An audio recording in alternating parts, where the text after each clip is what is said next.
On this episode of League Legends, we're joined by the highest scoring forward in premiership history. Steve Menzies scored an incredible 180 tries in his 349 appearances for Manly and the Northern Eagles. In a career that spanned over 20 years, Beaver won 2 premierships with his beloved Seagulls, 3 Origin series with New South Wales, and represented his country 15 times.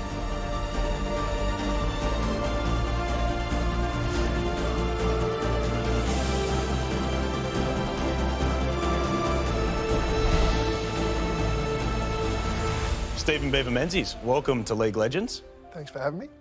I think it's important off the top just to kind of put your career in context, because you debuted in 1993, a couple of months before I was born. Yeah, makes me feel old. By the time you finished playing, I had graduated university, which kind of puts it in context how long you played professional rugby league for. How did you do it?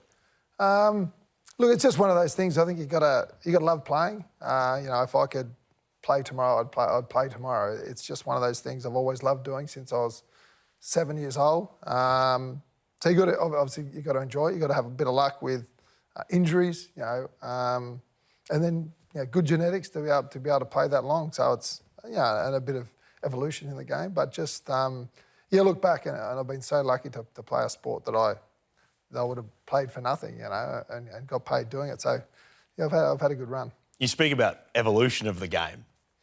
How much did it change in that time from when you started playing to when you finished? Yeah, it was a huge change. It's when I first started in '93, everyone had full-time jobs, and I was going to university doing PE teaching, and Craig Hancock, who was a mechanic, and Twos was an accountant, and we'd literally just turn up at 3 o'clock in the afternoon, and we'd do a few weights and do the weights for half an hour, and Cliffy would read his paper, and then we'd run over to Brookie Oval and train, and that's sort of how it was. It was none of this scheduling. There was wasn't full time, and then by the time it finished, it was different ways of training for forwards and backs, and different diets, and completely different. It was and they just turned into specimens. They were so fit, so athletic by the time we'd finished. I read once that you called yourself just an okay player. You said you're pretty good. But the stats seem to defy that assessment of yourself. Yeah, I still think that. Like, I was a good player. Some players play better with better players around them, and that was sort of something. Me as an individual player, when I was younger, I was good, but I was never the best. And I suppose as a ball runner, you're reliant on ball players, and you can be the best ball runner in the world, but without someone to feed you the ball at the right time and use all the skill sets that you have of timing and anticipation, you're not really worth anything. So that, I did my role, reasonably well and played for a long time. But it's, I suppose I still look at myself, in that way. So you grew up on the Northern Beaches, played for Harbour United, you went to Freshwater High. Was it always just a foregone conclusion that you wanted to play for the Manly Warringah Seagulls? Yeah, I was born in Manly Hospital and played on my juniors, like you said there.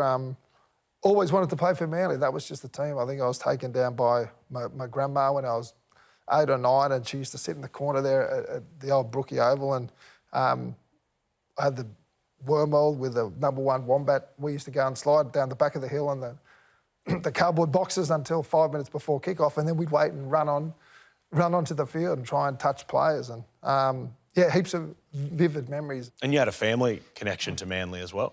Yeah, my grandfather, Mackie Campbell, he played in the Manly's first ever side in 1947.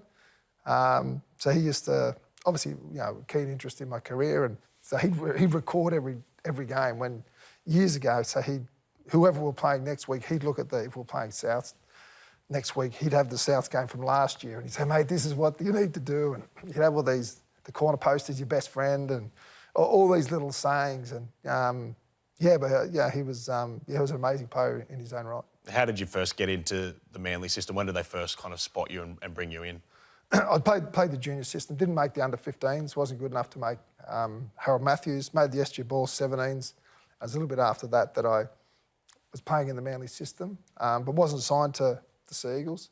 We played this carnival in North Sydney. Steve Martin came over and said, "Mate, I wouldn't mind signing you. Like, we want to sign you." Well, this is good. Someone's going to pay me to play. This is I didn't really expect this. But anyway, so we teed up a meeting. We go to North Sydney Oval and look all around. And he says, right, like, don't say anything, don't tell anyone. So we went straight home, and my mum and stepdad and said, this is what's happened. You know, I think they've offered me $5,000 to play with them. How good's this?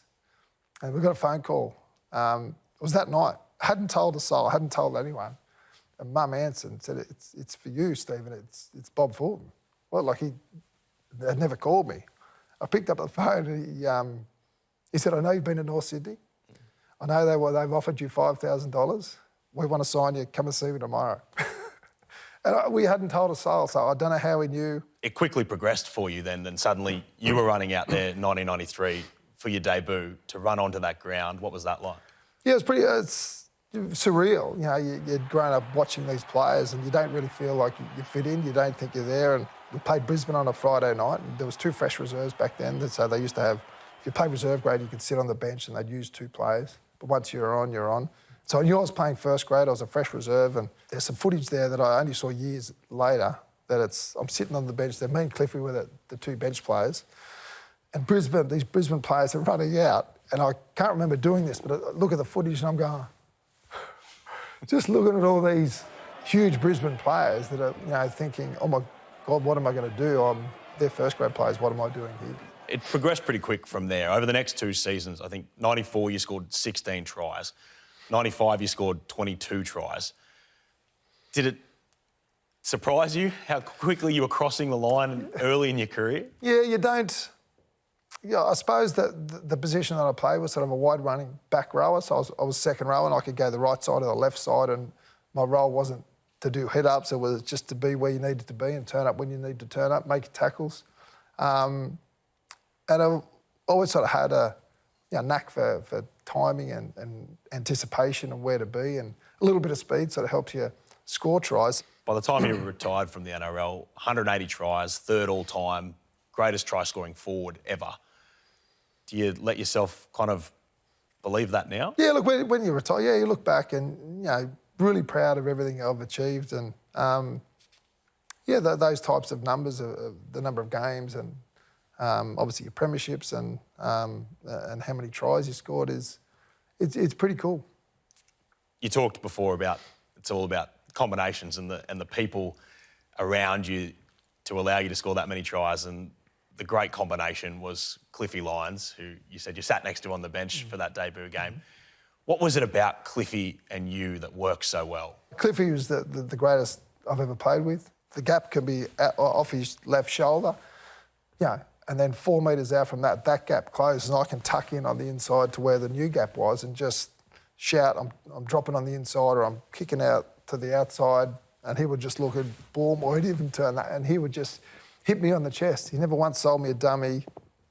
He was just, and as a ball runner, you rely on the ball player. And, I've played with, 100 ball players, and you know how good some people are because you play with everyone else, and they're really good ball players, and Cliffy was just another level. 1995 was a massive year for you, and it started with the Super League war and everything that went on there. What was your experience behind the scenes of how Super League played out? Well, we were obviously Bozo and Arco were ARL, and we were heavily involved like Manly, so we were never really going anywhere. And I suppose as a young player, you look to the senior guys and say, well, what are we going to do? This has never happened. And we all jumped on a bus and got ferried into New South Wales Rugby League, I think in there in Phillip Street or wherever it was. And we just sort of went in one at a time and sat down, and they said, here's what we're going to offer you. Do you want to sign? And yeah, this sounds good. And it was crazy. You couldn't afford not to sign all these players, but you couldn't afford to sign all these players. It was a catch-22. It was just a crazy time. Of course, the fallout from the Super League war is that in 95, all the Super League players were banned from playing representative football. How did you react to that when you heard that news? Yeah, obviously it was going to be tough. It was, it was just it was a really strange time. It was, as a player, I suppose it was, you're not making those decisions, so it's the rules are the rules. That's what they're doing with. We just got to do our best with the outcomes, and I suppose that was a positive that year. A few of us made our debut for New South Wales that year. And then obviously went and 95 the World Cup at the end of the year. So we probably got an opportunity potentially a little bit before our time. Let's talk about that Origin series because it was fatties, nobodies that came in. And what was the thinking in the New South Wales camp with Queensland missing so many of their players with the Broncos signing with the Super League? What were you guys thinking about it? It's one of those, and you look back at games and series and things, and you never go in underestimating a team. You know, always think they're a good team and you're going to do well, but it's hard to train your subconscious mind to do everything you need to do. And I think we were held up a couple of times. That Tim Brasher got held up. I think I got held up. I think there's one of the games was 2-0. There's so many little moments that can change a game. And I don't think people say you didn't think you were, you always thought you were going to win. But I don't think it's the case. There was, everyone out there is big, strong, fast, fit. It's about little moments, and if you win those moments or make those moments count, then you win the series. And they just did it better than us that year. Do you remember the brawl in Game 2? Were you on the field at the time? I might have. I was on the field for the cattle dog. I was on the field for a couple of balls. I'm not much of a fighter. I figured there's. You either try and punch them or you grab someone so they can't punch someone else. So I wasn't a very good fighter. Obviously, there was the Origin disappointment that year as well, but grand final disappointment to play in your first grand final and to go down to the Bulldogs. What was that like? It was tough. It was, I think that year we'd lost maybe 2 or 3 games the whole year. And I remember kicking off. And then I remember looking up at the clock, just thinking how long we got to go. And there was like 6 minutes to go in the game. And it was 18-2 or whatever the score was. But it was just one of those things. Sometimes time goes slow in an Origin or a grand final. You can be playing, you kick off and you look up and think, oh my God, well, it's got to be half time and 12 minutes are gone. And then other times it was, I looked up and the game was nearly over and it just went in the blink of an eye. And we didn't really settle into the game, and just gives you an understanding of what it takes to win a grand final. The mental side of it, not just the physical, we've got to be there. You need to produce it on, it comes down to 80 minutes and this is when you need to do it. So, pretty tough year that year, with obviously the State of Origin, 3-0 loss, and then losing the grand final was pretty tough as well. But it, came back the next year and obviously won a grand final, but you just understand what it takes to win those big games. It's not about how fit you are, how fast you are, how good you can tackle. There's a lot of the mental side as well. 95 did end on a positive note, but with the World Cup, and you went over there with no rep players, lost your first game to England, and there's probably a sense of, oh no, this is going to be a really tough tournament. But how did the team rally and win that? We just had a really good bunch of guys that just wanted to play for each other, and it was that that spirit that the big games take. And after that game, we sort of cruised through. I remember that was the semi-final. We played New Zealand. I think it was 20-all at full time, or just before full time. They'd scored a try, and Matthew Ridge had the kick, so he was kicking for New Zealand. And I played with Ridgie. He's one of the best goal kickers I've ever seen, and he doesn't miss many goals. And if he misses by half a metre either side. And he had this kick from just inside the sideline, I think, and he missed it by 15 metres at the worst. If he kicks it, we'd probably lose that game. So to win big games, and you need a bit of luck, you need to take your chances, and that was sort of the little bit of luck that we needed. And then we just went into obviously to the World Cup final, and that was probably the best game we've played, and came away. So it's just a really good bloke, a good group of guys that, like I said, we weren't the flashiest players. We just really wanted to win.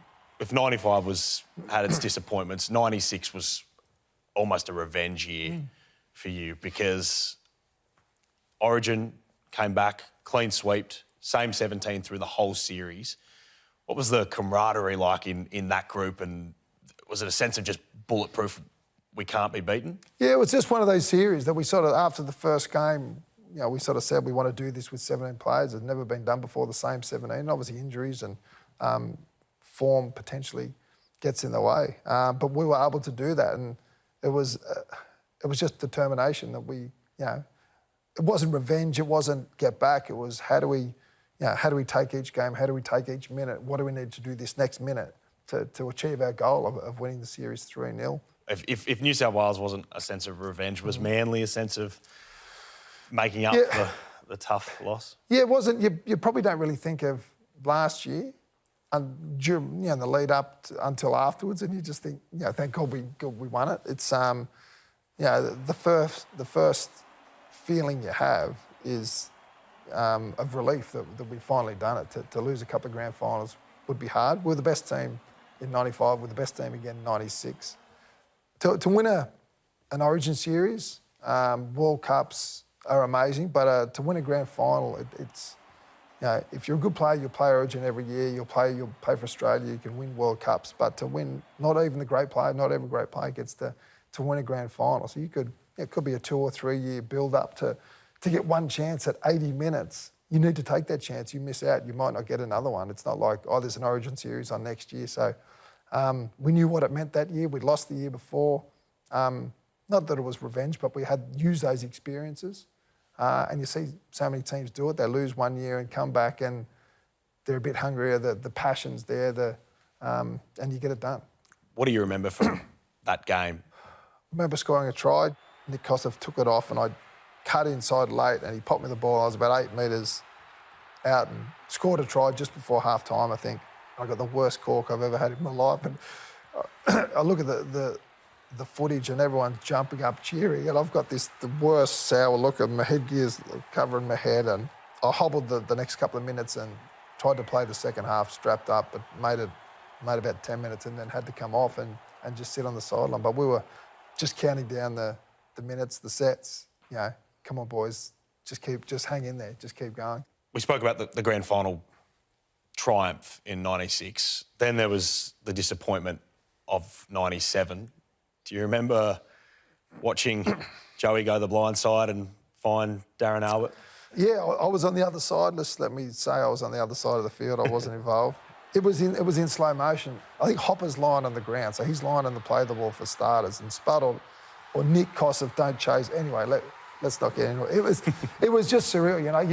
You play so hard and then come to the last 30 seconds, and I remember Joey passed it to him, and what do you have to run, maybe 12 metres? And literally, it felt like it took 2 minutes. He was running in slow motion. I was just watching him. It was just one of those surreal moments that where time stands still.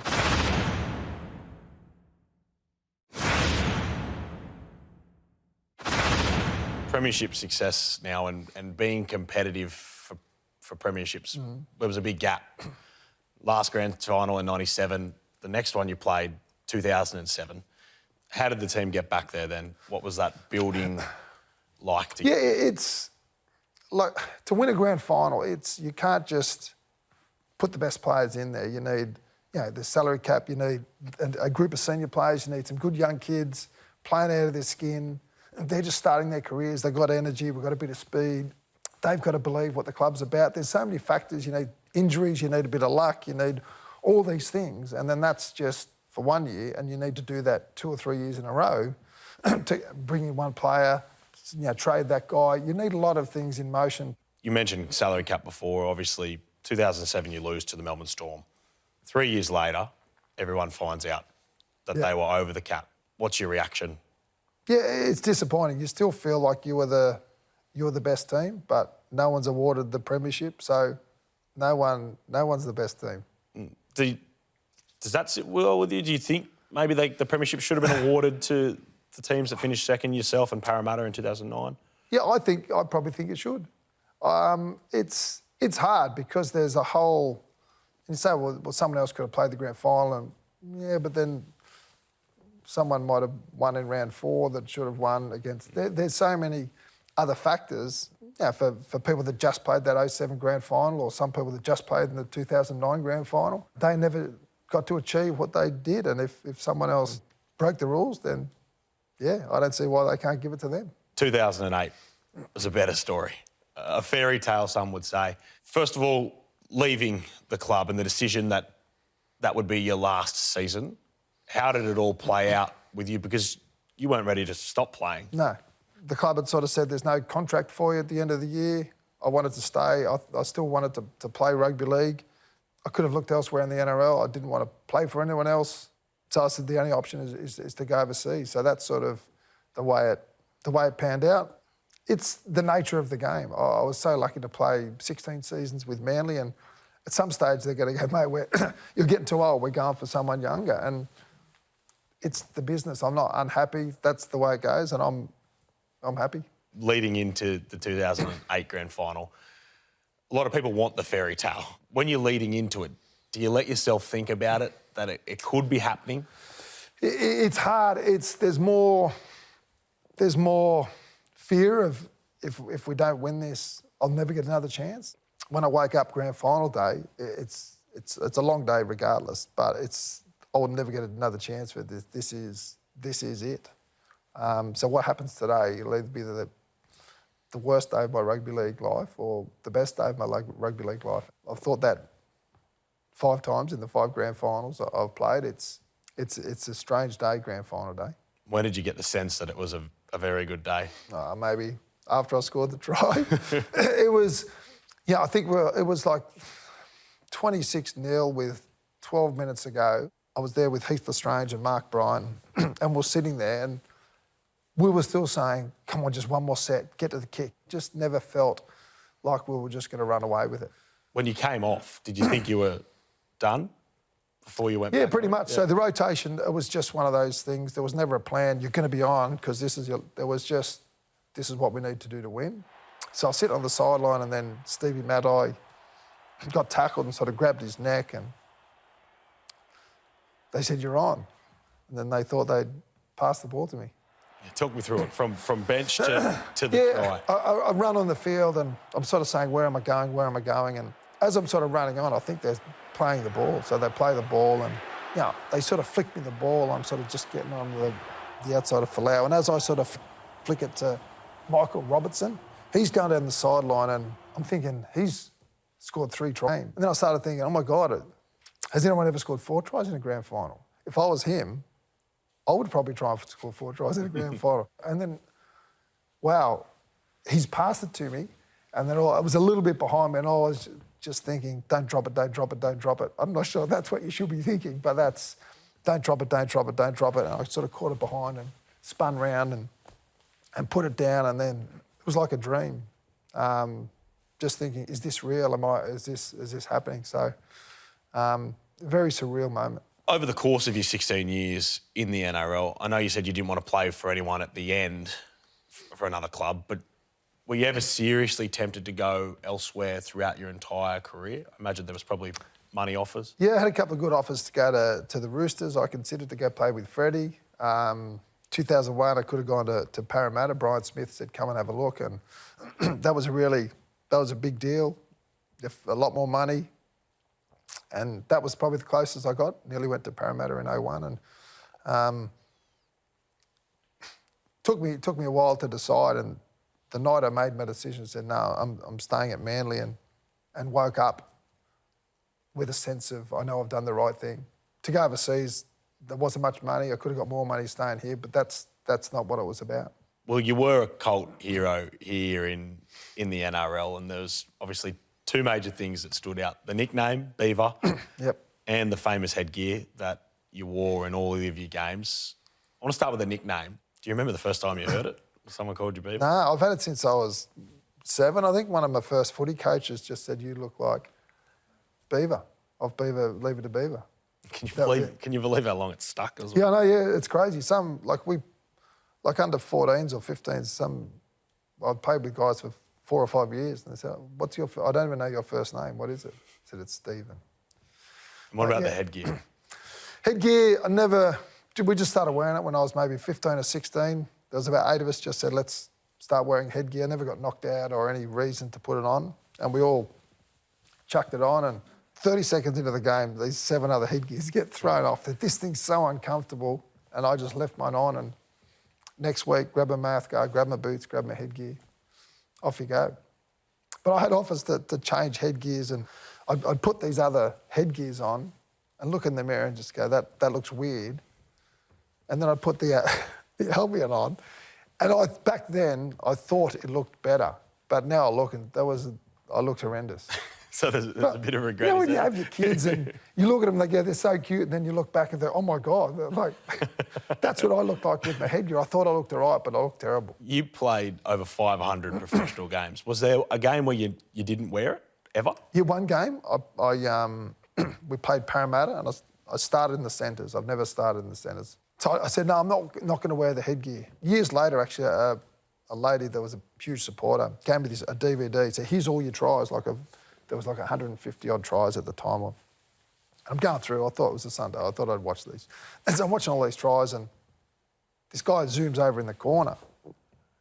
And then I go to the next one, so she's made a mistake, that's not me. She's got one wrong. I rewound it. It was me with no headgear on. I didn't recognise myself on the field with no headgear. I look weird without headgear, but I look weirder with it, I think. Who knows? Well, it was a fantastic career and an iconic image of you in that headgear. But if you were to sum your career up, I guess in a quick thought, how do you want to be remembered as Stephen Menzies, the rugby league player? Yeah, a loyal player that was a pretty good player for a fairly long time. I think that sums it up perfectly. Stephen Beaver Menzies, thank you so much for joining us on League Legends and reminiscing on your fantastic career. Thank you. This has been a Fox Sports production.